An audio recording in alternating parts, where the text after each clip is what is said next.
Hello friends, welcome to our channel box office blockbusters. কথা বলবো মির্জা এই মুভির 27 দিনের কালেকশন নিয়ে, ডেড বডি এই মুভির 5ম দিনের কালেকশন নিয়ে, কথা বলবো রাজকুমার এই মুভির 27 দিনের কালেকশন আপনি জানিয়ে দেই।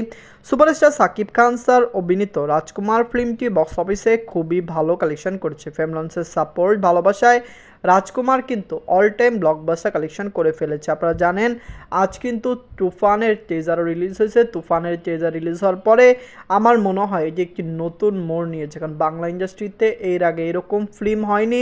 তুফানের টিজার যেরকম হয়েছে, যদি মুভি সেরকম হয়, হতে পারে এটি বাংলা ইন্ডাস্ট্রির প্রথম 100 কোটি টাকার ফিল্ম। যাই হোক, কথা বলবো এই 3 টিমের কালেকশন নিয়ে। ভিডিও ভালো লাগে তো লাইক করবেন, এবং এখন যদি বক্স অফিস ব্লগ বা চ্যানেলটি সাবস্ক্রাইব না করে থাকেন, সবার আগে সকল লেটেস্ট সাবজেক্ট এবং বক্স অফিস কালেকশন জানার জন্য আমাদের চ্যানেলটি সাবস্ক্রাইব করে নেবেন। প্রথমত হলো মির্জা নিয়ে বাঁচলো 4 কোটি টাকা। লিড হলো অঙ্কুশ হাজরা স্যার, এমনি 27 দিন কমপ্লিট করে নিয়েছে। অঙ্কুশ হাজরা স্যার অভিনীত মির্জা ফিল্মটি বক্স অফিসে খুবই পজিটিভ কালেকশন করেছে। ফ্যামিলির সাপোর্ট ভালোবাসায় মির্জা কিন্তু ক্লিন হিট। দর্শকরা যদি সাপোর্ট করে মির্জা লং টাইম রান করবে, এবং হতে পারে মির্জা বক্স অফিসে একটি ভালো আয় এনে দিবে। নিজেদের 27 দিনে ওয়েস্ট বেঙ্গল থেকে আয় করেছে 5 লক্ষ রুপি। টোটাল কালেকশন হলো 4 কোটি 33 লক্ষ রুপি। আপনারা যদি এখনও মির্জা না থাকেন, দেখবেন অঙ্কুশ হাজরা স্যার খুবই ট্যালেন্টেড অ্যাক্টর, খুবই ডেডিকেটেড অ্যাক্টর। তিনি খুবই ভালো কাজ করেন, দর্শকরা তার কাজকে পছন্দ করেন। তিনি মির্জা নিয়ে অনেক বেশি হার্ড ওয়ার্ক করেছেন। এই মুভিতে তার হার্ড ওয়ার্ক, তার ডেডিকেশন দেখা যায়। দর্শকরা এই মুভিকে খুবই পছন্দ করেছে। আমরা এক্সপেক্ট করছি মির্জা লং টাইম রানে 5 কোটি 5.5 কোটি রুপি প্লাস বিজনেস করে নেবে। এমন বলবো ডেড বডি নিয়ে বাঁচলো 1 কোটি 90 লক্ষ টাকা। লিডার আপনারা জানেন জিয়াউল হক রওশন স্যার, 5ম দিন কমপ্লিট করে নিয়েছে। জিয়াউল হক রওশন স্যার অভিনীত ডেড বডি ফিল্মটিতে আরও অনেকে কাজ করেছে। আপনারা জানেন ওমর সানি স্যার কাজ করেছেন এই মুভিতে, শ্যামল মাওলা স্যার কাজ করেছেন।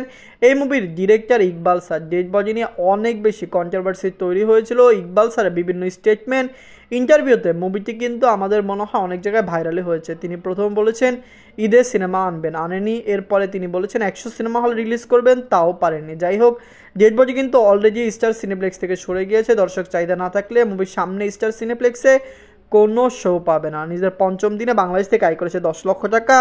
টোটাল কালেকশন হলো 84 লক্ষ টাকা। আপনারা যদি এখনও ডেড বডি না থাকেন, দেখবেন জিয়াউল হক রওশন স্যার অভিনীত ডেড বডি ফিল্মটি কেমন হয়েছে, লং টাইম রানে মুভিটি কত টাকা আয় করতে পারে। আমরা এক্সপেক্ট করছি ডেড বডি বক্স অফিসে কমপক্ষে 3 কোটি টাকা প্লাস বিজনেস করে ক্লিন হিট হয়ে যাবে। এখন কথা বলবো রাজকুমার নিয়ে বাঁচলো 10 কোটি টাকা। লিড হলো সুপারস্টার সাকিব খান স্যার, 27 দিন কমপ্লিট করে নিয়েছে।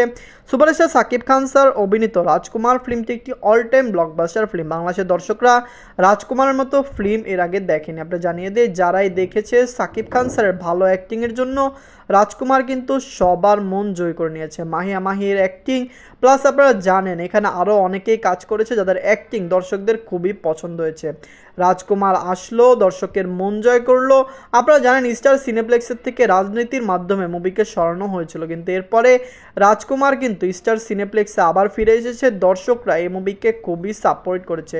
দর্শকরা যাচ্ছেন স্টার সিনেপ্লেক্সে, দেখছেন স্টার সিনেপ্লেক্সে মুভিকে সরানোর পরে আবার যখন পরের দিন মুভিকে দেওয়া হলো, স্টার সিনেপ্লেক্সের থেকে কিন্তু মুভিটি একটি হাউসফুল শো বের করে নিয়েছে। যাই হোক, 27 দিনে বাংলাদেশ থেকে আয় করেছে 12 লক্ষ টাকা।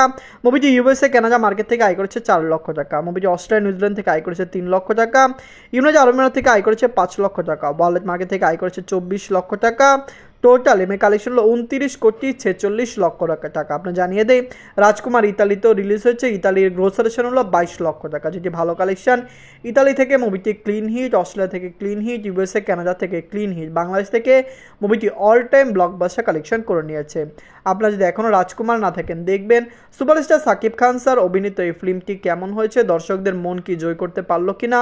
আপনারা যারা দেখেছেন আপনাদের কেমন লেগেছে প্লিজ কমেন্ট বক্সে কমেন্ট করে জানিয়ে দিন। ধন্যবাদ।